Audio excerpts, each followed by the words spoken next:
Orang kaya ke pasar malam, dia simpan saya lagi makan. Mumpung saya baru mengucapkan salam, yang pengen ke WC saya persilahkan. Mungkin ada yang pengen ke WC dulu? Gak ada? Karena gak ada, mari kita lanjutkan. Bismillahirrahmanirrahim. Assalamualaikum warahmatullahi wabarakatuh. Alhamdulillahilladzi anzala ala abdihi kitab wa lam yaj'al lahu 'iwaja. Asyhadu an la ilaha illallah wahdahu la syarika lah. Asyhadu anna Muhammadan abduhu wa rasuluh. Allahumma shalli wa sallim wa barik ala sayyidina Muhammad wa ala alihi wa ashabihi wa man tabi'ahum bi ihsan ila yaumil.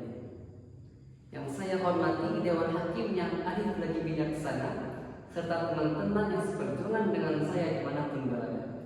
Pada kesempatan kali ini kita akan membahas tentang kehebatan mukjizat Al-Quran.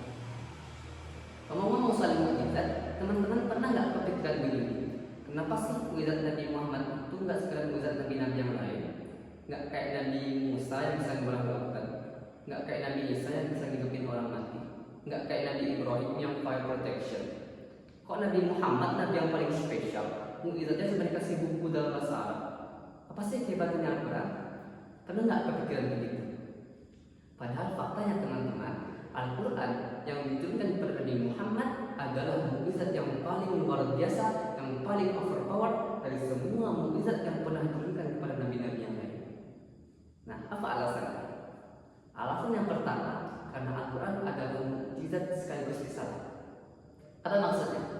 Jadi gini, Nabi dan Rasul sebelum Nabi Muhammad itu mereka menyampaikan risalah yang mereka bawa, ajaran yang mereka bawa kepada umatnya, dan diperkuat dengan mukjizat sebagai tanda bahwa mereka itu benar-benar utusan Allah. Adapun risalah dan mukjizat yang mereka bawa itu adalah sesuatu yang berbeda. Misalnya Nabi Daud, risalahnya kitab Zabur, mukjizatnya bisa melemburkan besi dengan tangannya. Nabi Musa, risalahnya kitab Taurat, mukjizatnya bisa membelah lautan. Nabi Isa, risalahnya kitab Injil, mukjizatnya bisa menghidupkan orang mati. Nah, Nabi dan Rasul tersebut serta Nabi dan Rasul yang lainnya, mereka itu tidak akan mungkin bisa didustakan dalam hal kenabian dan kerasulan mereka. Sebab mereka memiliki mukjizat, mereka memiliki kemampuan yang tidak akan mungkin bisa ditandingi oleh siapapun pada zamannya. Tetapi risalah yang mereka bawa, ajaran yang mereka bawa seperti kitab Taurat, kitab Zabur dan Injil itu kan bisa saja dirubah oleh manusia sepeninggal mereka. Buktinya tidak ada satupun kitab-kitab tersebut yang asli hingga hari ini.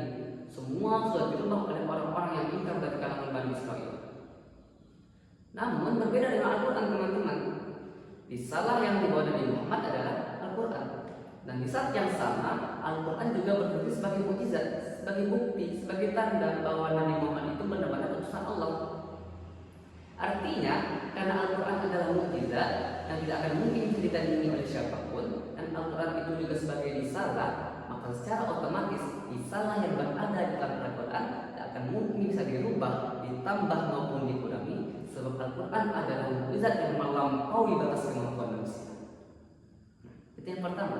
Alasan yang kedua, karena Al-Quran adalah mukjizat yang tidak mengenal batas ruang dan waktu.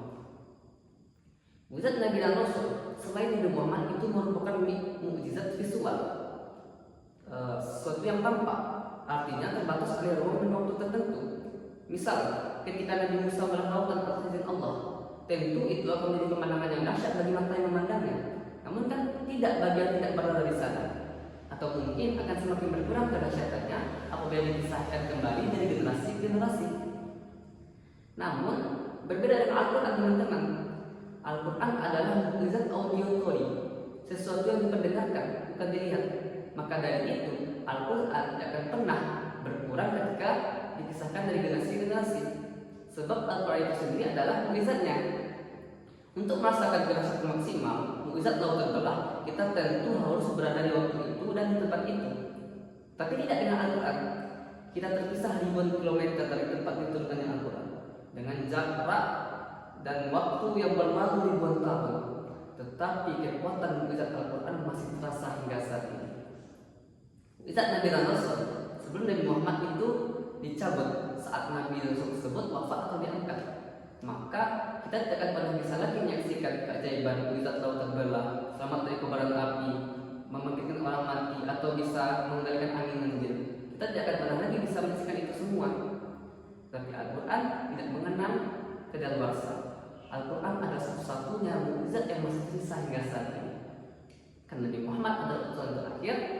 Allah perkuat beliau dengan mukjizat yang tidak pernah diberikan kepada nabi yang lain.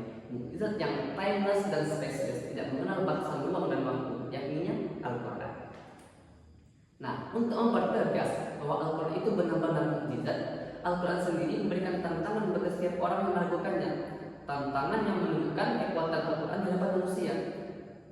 Dalam surah Al-Baqarah, Allah katakan ayat ke-23, Allah katakan, "Wa in kuntum fi raibin mimma nazzalna 'ala abdina fa'tu bi suratin min mithlih wa ad'u syuhada'akum min dunillahi in kuntum shadiqin."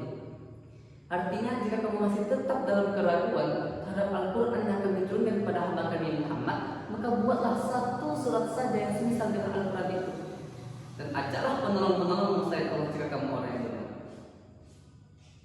Maka itu teman-teman sekalian, perlunya kita bangga, perlunya kita bersyukur dilahirkan sebagai umat Nabi Muhammad SAW. Umat Nabi Muhammad SAW, Nabi yang paling oke, yang Allah berikan mukjizat yang paling oke juga. Tapi tidak cukup dengan membangga saja, perlunya kita membaca Al-Quran, mempelajari isi Al-Quran dan mengajarkannya kepada orang lain, sebagaimana sabda Nabi, "Khairukum man ta'allama Al-Quran wa 'allamahu." Sebaik-baik kamu adalah orang yang mempelajari Al-Quran dan mengajarkan. Mungkin hanya itu saja yang bisa saya sampaikan. Salah kurangnya saya mohon maaf. Wabillahi taufiq wal hidayah. Wassalamualaikum